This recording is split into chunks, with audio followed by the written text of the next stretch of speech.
The conference room fell silent as Riley Thompson slid the termination letter across the polished oak table toward Harmony Brooks.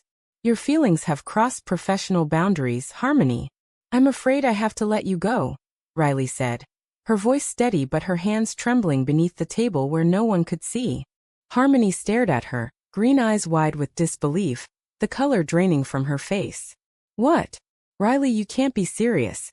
After everything we've worked on together, the late nights, the projects, the connection. This is because of us, isn't it? Riley's jaw tightened. She had rehearsed this moment for weeks, ever since that rainy Thursday when Harmony had lingered after the pitch meeting, their shoulders brushing while they reviewed slides, and the air had suddenly felt too thin to breathe. At 34, Riley was Apex Innovation's youngest senior manager in Seattle, the one the board quoted when they talked about fresh leadership. Harmony, the 23-year-old intern fresh out of Stanford, had arrived like sunlight through corporate blinds. Quick with code, quicker with ideas, and carrying a laugh that made Riley forget the knot of anxiety she carried everywhere. I don't know what you're talking about, Riley lied, pushing the letter closer. This is about performance metrics. Your ideas were solid, but the cultural fit just isn't there anymore. The words tasted metallic. She remembered the night they'd stayed until 2 a.m. debugging the new AI interface, how Harmony had looked up from her laptop and said softly, "You know you don't have to pretend around me, right?" Riley had changed the subject so fast her coffee spilled. Harmony stood slowly, clutching the letter like it might burn her. You're scared. I saw it in your eyes that night. You feel it too, Riley. And now you're punishing both of us because the world might notice. Her voice cracked on the last word. She grabbed her backpack, the same canvas one she'd carried every day for 6 months, and walked out without slamming the door. The quiet click echoed louder than any shout. Riley sat alone in the suddenly enormous room, the city lights of Seattle glittering beyond the glass walls. She had done the right thing. That's what she told herself while her stomach twisted. Corporate policy was clear. Her conservative family back in Ohio even clearer. Her mother still sent weekly texts suggesting nice young men from church. Her father bragged to neighbors about his successful daughter, who knows how to keep things professional. One rumor of a same-sex relationship in tech could stall her track to VP, maybe end it. And Harmony, bright, ambitious Harmony, deserved a clean start, not to be dragged down by Riley's baggage. That night Riley drove home to her empty waterfront condo, poured a glass of Cabernet, and opened her laptop to the project files still marked HB notes. Every annotation in Harmony's neat handwriting felt like an accusation. She closed the lid and called her mother instead. Works great, Mom. Just closed a big quarter. The lie sat heavy in her throat. Across town in a cramped studio apartment near Capitol Hill, Harmony sat on her bed surrounded by half-packed boxes. Fired for feelings beyond limits. The phrase kept looping in her head like a bad algorithm. She had come to Seattle believing hard work erased every obstacle. She had been honest with herself about liking women since college, but she had never let it touch her career until Riley. Those quiet moments of understanding. The way Riley's eyes softened when no one else was looking. Harmony had let herself hope. Now hope lay crumpled on the floor next to the termination letter. She opened her laptop anyway. If this is how they want to play, she whispered, I'll build something they can't fire. She started a new document titled Project Phoenix. The cursor blinked like a heartbeat. The next morning at Apex, Riley walked into the office to whispers. Colleagues asked where the star intern had gone. She answered with the same corporate script she'd written the night before. Mutual decision. Better opportunities elsewhere. Inside, every step past Harmony's empty desk felt like walking over broken glass. By lunch she had locked herself in her office and stared at the city skyline until her vision blurred. She had protected her career. She had protected Harmony from the inevitable gossip that would have followed. So why did the victory feel like the worst mistake of her life? Weeks bled into months. Riley threw herself into the next product launch, earning a promotion to Director of Innovation. Her parents flew out for the announcement dinner, beaming with pride. See? This is what happens when you stay focused, her father said, raising a toast. Riley smiled the practiced smile and ordered another drink. That night she dreamed of Harmony's laugh, and woke up reaching for someone who wasn't there. Harmony, meanwhile, took a junior developer role at a tiny startup in Bellevue. The pay was half, the hours double, but no one watched her every move. She kept her personal life quiet, dated no one, and poured every spare hour into coding her own app idea, an AI ethics platform inspired by the very project she and Riley had built together. Late nights she still caught herself wondering what Riley was doing, then forced the thought away like deleting bad code. 6 months after the firing, Riley attended an industry mixer and spotted a familiar silhouette across the room. Her heart slammed against her ribs. Harmony looked different, sharper, more determined, but the same green eyes met hers for one electric second before turning away. Riley didn't approach. She couldn't. The distance she had created felt suddenly permanent, and for the first time she wondered if protecting them both had only broken them both instead. The promotion party at Apex felt like a funeral Riley was forced to attend in heels. Colleagues clapped her on the back, toasting her new title, while she smiled until her face hurt. "You're unstoppable, Thompson," her boss said, raising a glass. Riley nodded and excused herself to the balcony, where the cold Seattle rain matched the ache in her chest. Inside her condo later, she opened the bottom drawer of her desk and pulled out the single photo she had kept, the team picture from last year's hackathon. Harmony stood beside her, shoulder to shoulder, both laughing at something off camera. Riley traced the edge of Harmony's smile with her thumb, then shoved the photo back like it burned. "Get it together," she muttered. She had made her choice. Now she had to live with the price. Across the lake, Harmony's small startup had just secured its first real funding round. The founder, a kind but overwhelmed woman named Lena, relied on Harmony for everything from code to client pitches. "You're the reason we're still alive," Lena told her one night after they closed a deal. Harmony smiled, but the praise felt hollow. Every success reminded her of the woman who had taught her how to pitch with confidence, then thrown her away. She started seeing someone casually, a barista named Jess with kind eyes and no expectations. The relationship was easy, safe, and completely without the terrifying depth she had felt with Riley. Yet when Jess kissed her goodnight, Harmony sometimes closed her eyes and saw Riley's face instead. She broke things off after 3 months, telling herself she needed to focus. The truth was simpler: no one else measured up. Riley's family pressure intensified. Her sister got engaged and the group chat exploded with wedding plans. "When are you bringing someone home, Ree?" her mother texted. Riley typed back a joke about being married to her job, then stared at the ceiling for hours. She had dated a few men since the firing, safe, brief relationships that satisfied her parents and kept rumors at bay. Each one left her feeling more alone.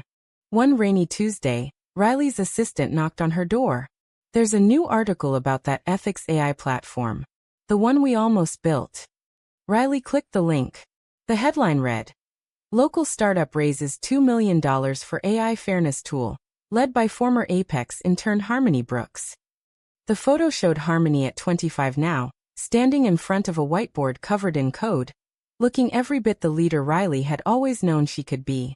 Riley read the article twice, then closed her laptop and rested her forehead on the cool surface. Pride and pain twisted together so tightly she couldn't breathe. She had fired Harmony to save her career, and now that same career was thriving without Riley's name anywhere near it. That night Riley drove past Harmony's old apartment building without meaning to. The lights were on in a different unit. She sat in her car until the rain blurred the windshield, then drove home and poured another glass of wine. The silence in her condo had never felt louder. Harmony, meanwhile, worked 18-hour days. Investors loved her vision, but some still raised eyebrows when they learned she was openly gay. One venture capitalist actually asked if her lifestyle would affect client relations. She answered with a calm smile and walked away from the deal. The rejection stung, but it also fueled her. Every slight reminded her why she had to succeed. Not just for herself, but to prove Riley wrong about what the world would allow. 3 years after the firing, Riley received an invitation to speak at a Women in Tech conference. The topic: navigating professional boundaries. She almost laughed at the irony. She prepared a flawless speech about integrity and focus, delivered it to thunderous applause, and spent the entire flight home staring out the window wondering if Harmony had ever read it. Harmony's startup hit $10 million in revenue. She bought her first real apartment with a view of the water. Standing on the balcony the night escrow closed, she raised a glass to the city lights and whispered, "I did it without you." The words should have felt like victory. Instead they tasted like goodbye. 5 years disappeared in the blur of board meetings and product launches. Riley was now vice president of strategy at Apex, the youngest in company history. Her corner office overlooked Elliott Bay, and her name appeared regularly in Forbes lists. On paper she had everything she had sacrificed for. In reality, she woke up most mornings with the same hollow ache. Her mother's health scare brought her back to Ohio for 2 weeks. Sitting in the hospital waiting room, Riley listened to her parents reminisce about the good old days, when families were traditional. "You're 39 now, sweetheart," her mother said gently. "Don't wait too long." Riley held her hand and said nothing about the truth she had buried so deep, she sometimes forgot what it felt like to breathe freely. Back in Seattle, a new intern reminded her of Harmony. Same quick mind, same easy laugh. Riley kept their interactions strictly professional, and transferred the girl to another team after 3 weeks. She couldn't risk it again. Harmony's company, now called Ethos AI, was valued at $80 million. She had appeared on the cover of Wired as the ethics architect of a new generation. At industry events people asked for her opinion, investors courted her, and she had learned to navigate the subtle homophobia with grace and steel.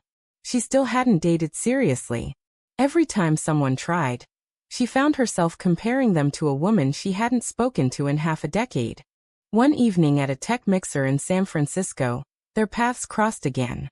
Harmony was mid-conversation with a group of VCs when she felt eyes on her.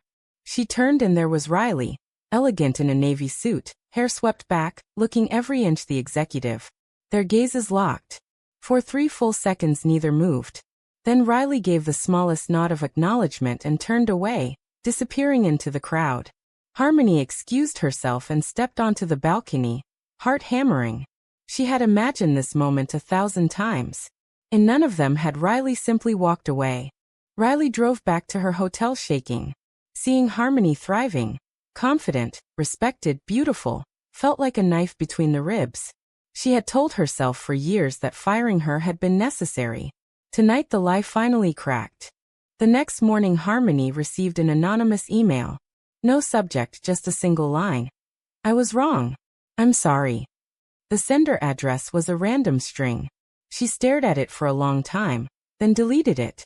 Some apologies came too late. 7 years after the firing, the invitation arrived in Riley's inbox. The National Young CEO Awards in Seattle. Black tie, red carpet, the biggest night in Pacific Northwest tech. Apex was a sponsor, and as VP she was expected to attend. When she saw Harmony Brooks listed as a finalist for the top honor, Riley's hand froze on the mouse. She almost declined. Almost. The night of the gala arrived crisp and clear. Riley wore a black silk gown she hadn't touched in years, hairstyled in soft waves.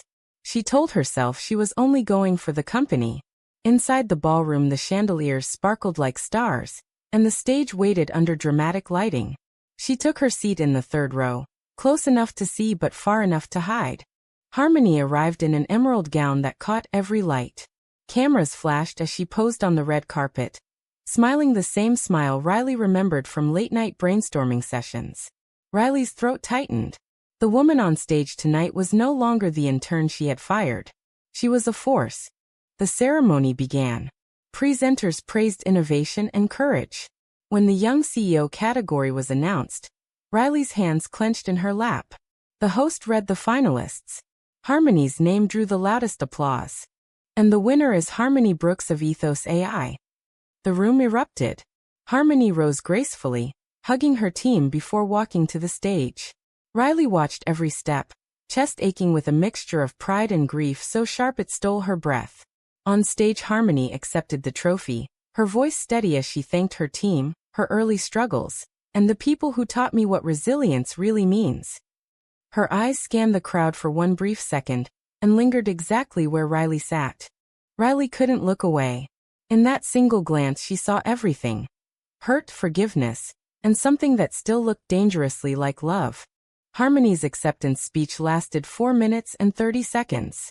Riley counted every one.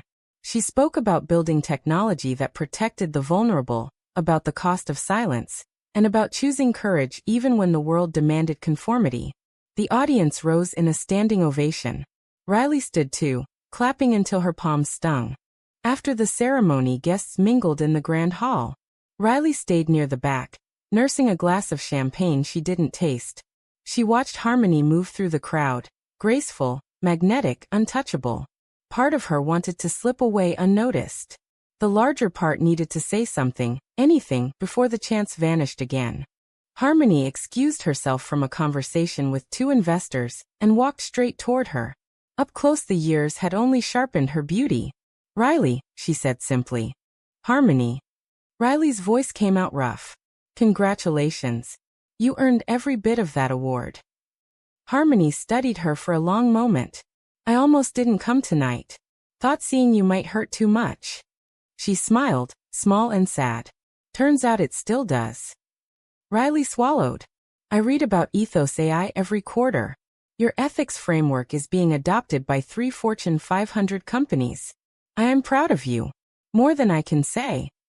"You fired me because you were scared," Harmony said quietly, no accusation, just truth. "I spent years hating you for it. Then I realized you were scared for both of us. The world hasn't changed that much." Riley's eyes burned. "I told myself I was protecting your future.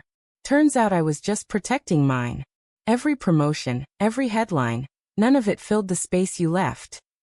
Harmony reached out and touched Riley's wrist, the briefest contact. "I forgave you a long time ago. I just never got to tell you." Around them the party swirled on. But for one suspended moment the noise faded. Riley felt the weight of 7 years lift and settle differently, not gone but transformed. They stepped outside onto the terrace overlooking the glittering city. The night air carried the faint scent of rain.